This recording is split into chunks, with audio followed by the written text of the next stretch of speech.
Ilmu itu apa? Ilmu itu sederhana, sesuatu yang mudah. Karena ilmu itu fitratallahi allati fataran nasa alaiha. Misalnya begini, saya orang miskin, nggak punya apa-apa. Sudah nggak punya apa-apa, nggak punya jabatan, terus keluarga yang nggak pati loyal, mungkin istri ada ngidolakan kita, bahkan anak kita sendiri juga nggak ngidolakan kita. Itu kan sial-sialnya orang, anak kita aja nggak pernah ngidolakan kita. Tapi untuk bahagia itu sebenarnya sederhana. Sederhananya begini, orang pinter itu ingin mempertahankan kehidupannya, terus pinter sampai berobat habis banyak ke Belanda, ke Jepang supaya mempertahankan nyawanya. Nah, si miskin ini kalau dia setiap makan, ya Allah, saya dengan makan ini mempertahankan nyawa saya. Sehingga makan itu satu kajian ilmiah bahwa ini luar biasa. Bahwa orang punya Alphard, punya uang 1 miliar, itu tidak mempertahankan sesuatu yang pokok, yaitu nyawa. Orang tidak punya Alphard itu hidup, nggak punya uang 1 miliar hidup. Tapi kalau nggak punya nasi 1 piring, nggak punya air 1 gelas bisa mati. Artinya apa? Orang miskin itu yusyarikul aghniya, sama dengan orang-orang kaya dalam hal kepemilikan hal-hal yang pokok. Tapi kadang-kadang orang miskin itu ya nyon sewu agak belagu, sudah miskin ingin punya Alphard, sudah miskin ingin punya uang, ya dia tersiksa. Harusnya cara berpikir nggak punya Alphard tuh masih hidup, nggak punya uang 1 miliar masih hidup. Yang punya Alphard hidupnya juga pakai nasi 1 piring, yang punya uang 1 miliar juga pakai nasi. Ya kalau itu kan sama, saya punya. Kalau gitu kan bisa miskin rasa kaya. Itu memang harus dilatih. Nah, kalau orang kaya kan rumahnya banyak di mana-mana. Memangnya kalau rumahnya banyak di mana-mana terus tidur di sini 1 jam, di rumah itu 1 jam, malah nggak bisa tidur kan? Tetap aja yang dipakai 1 kamar. Itu gunanya apa punya rumah banyak?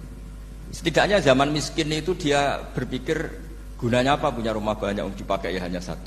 Meskipun suatu saat kalau dia kaya juga berpikirnya agak rubah. Ya penting punya rumah banyak biar kemana-mana punya rumah, nggak apa-apa. Tapi sementara masih miskin jangan berpikir seperti itu. Nah yang menjadi miskin kacau kan sudah miskin berpikirnya gaya orang kaya. Itu kecelakaan itu. Lah itu ilmu, maksud saya itu ilmu. Sehingga dulu Nabi ngajari orang miskin itu sederhana. Ketemu orang miskin sama Nabi diajarkan.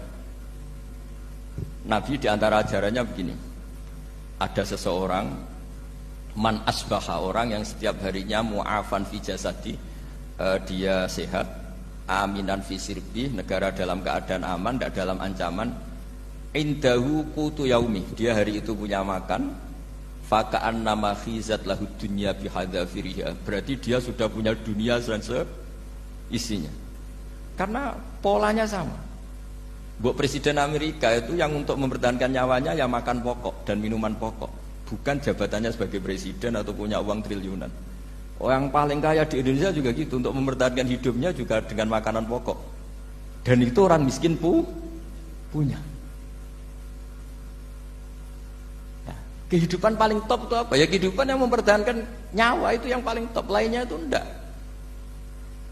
Karena mempertahankan nyawa ini super penting. Dan orang miskin bisa.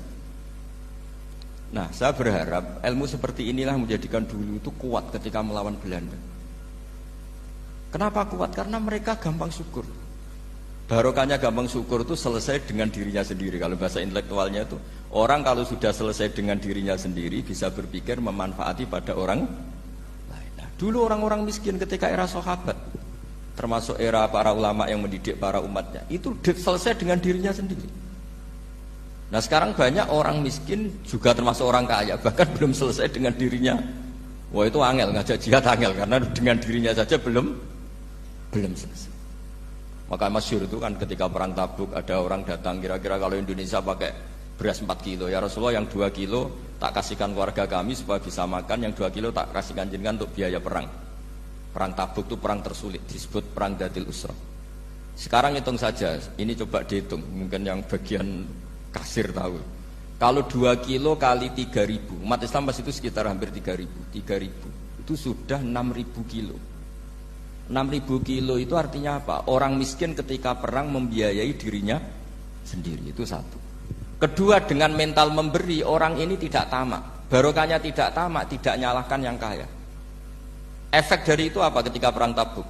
Sumbangan dari Sayyidina Utsman yang jumlahnya besar sekali, yaitu diantaranya 1.000 dinar.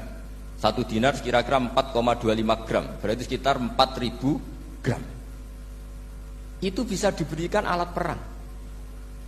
Sumbangan dari Abu Bakar juga bisa dipakai beli kuda untuk perang. Nah bayangkan kalau kebutuhan orang miskin ini untuk makan itu nggak mau urun, wah usaha miskin nggak perlu urun, nah usaha miskin dipakai alasan terus. Maka jumlah 3.000 ini akan mengurangi anggaran untuk belanja peralatan perang karena untuk konsumsi orang miskin. Jadi itu kadang mangane tanduk itu kan repot.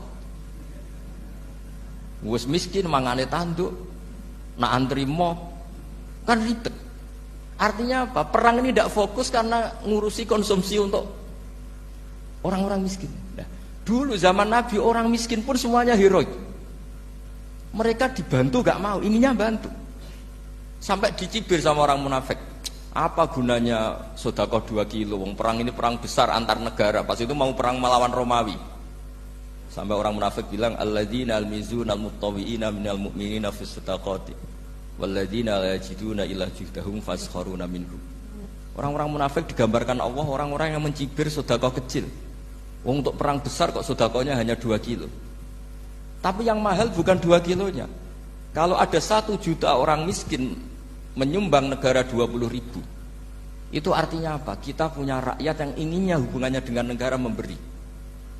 Tapi coba kalau kita 2 juta rakyat yang inginnya dari negara mendapat, pegawainya demo ya.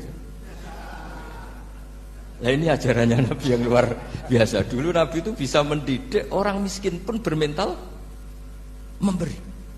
Nah barokahnya bermental memberi ini mereka selesai dengan dirinya sendiri. Coba kalau mereka tidak bawa makanan sedikit ketika perang, mungkin kuda yang untuk perang, terus mereka berpikir, bu ini saja disembelih supaya kita bisa makan. Ribet kan? Ngapain beli senjata yang mutakhir, makan saja nggak bisa. Tapi barokahnya mereka urun sendiri.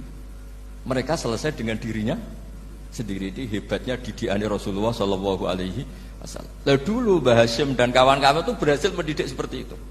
Santri yang miskin-miskin itu kalau ngaturi kiai duwene telo itu kayak no telo, duwene wi itu kayak no wi. Sehingga kiai sing wis mapan-mapan, misalnya kados kula ngoten kan mun setengah mapan. Ya akhirnya yo iso mangan wi. Jebule wi ku yo enak. Santri yo seneng mergo kiai ini seneng pancen wis suwi mangan pizza misalnya. Nah, tapi nak sing melarat terus aku melarat kiai tak kei wi mosok doyan. Wis melarat medhit di alasan kan ribet kan. Ini yang perlu dihilangkan. Medhit kok berargumentasi. Tapi yang mahal itu bukan winya, mental memberi. Orang itu kalau mentalnya memberi itu berarti selesai dengan dirinya. Tapi kalau tidak bermental memberi pasti tamak. Dan tamak itu mesti menghakimi orang lain. Maka dalam kitab Hikam diterangkan penyakit terberat itu tamak. Kenapa? Karena orang pikir itu tidak ada kata-kata kitab Hikam, bukan kata saya. Yang ada itu tamak. Misalnya gini, saya kenal PLT Bupati Kudus. Tidak pernah saya bilang beliau kikir. Tapi sekali saya pernah ngajukan proposal tidak kesampaian. Wah, beliau medit. Jadi saya menvonis medit itu sebetulnya ya karena punya keinginan tidak kesampaian. Coba kalau tidak, gue medit orang serap penting.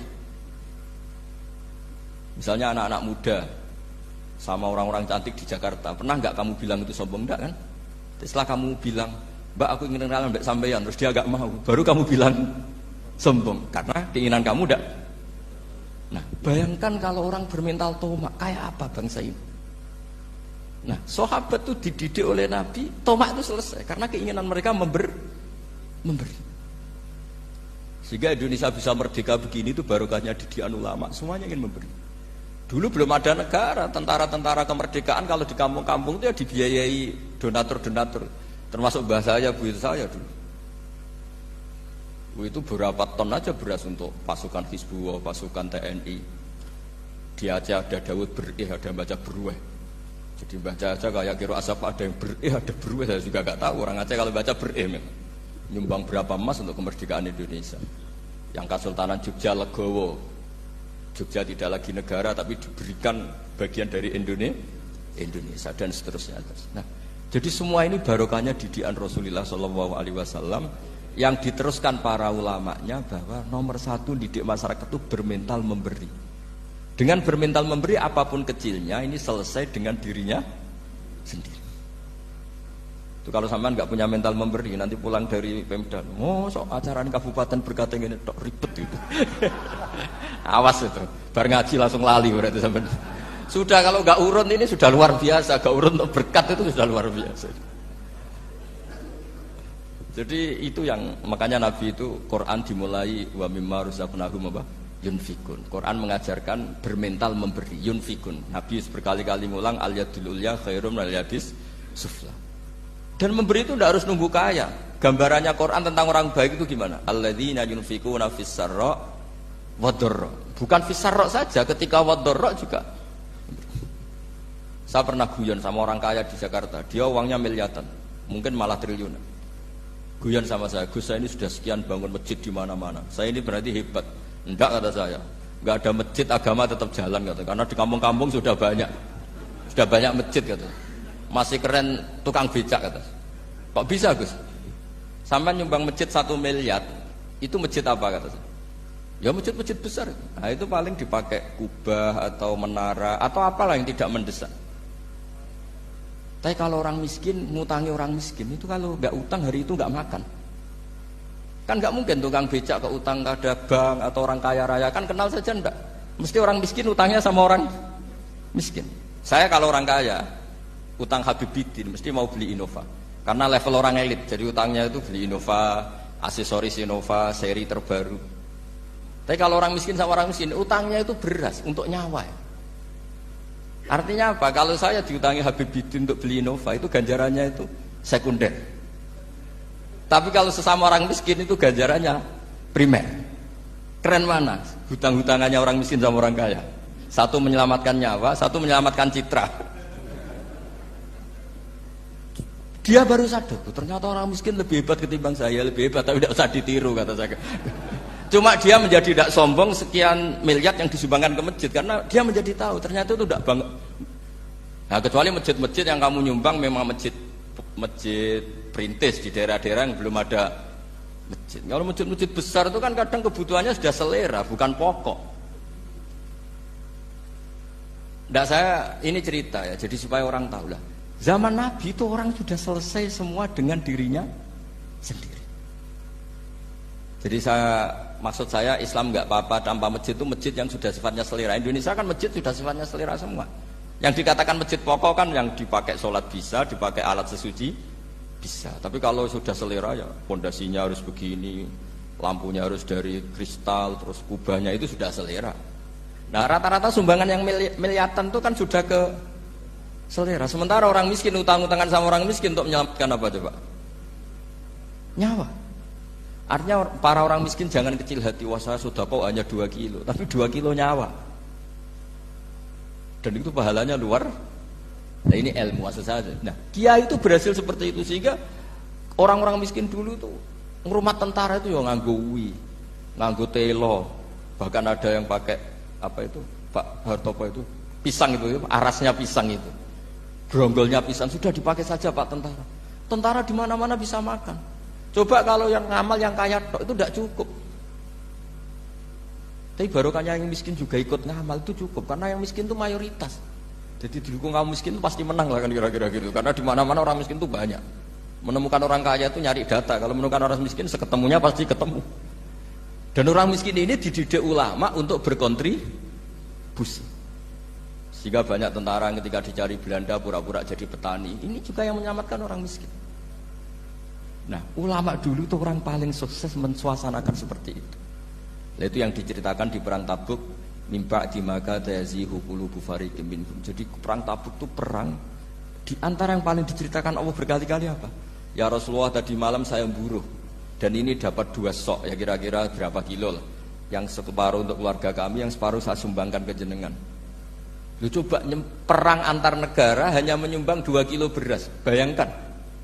Tapi nilainya bukan 2 kilo. Kalau 2 juta rakyat Indonesia nyumbang 2 beras, artinya hubungannya dengan negara hubungan ingin memberi. Dan barokahnya hubungan ingin memberi, ora pati kecangkeman tomak, ora pati kakean menuntut. Ini yang mahal itu yang nggak ternilai itu. Dan itu menjadi kekuatan yang luar biasa sehingga umat Islam bisa mengalahkan pasukan Romawi. Nah Indonesia dulu kira-kira seperti itu pra-kemerdekaan.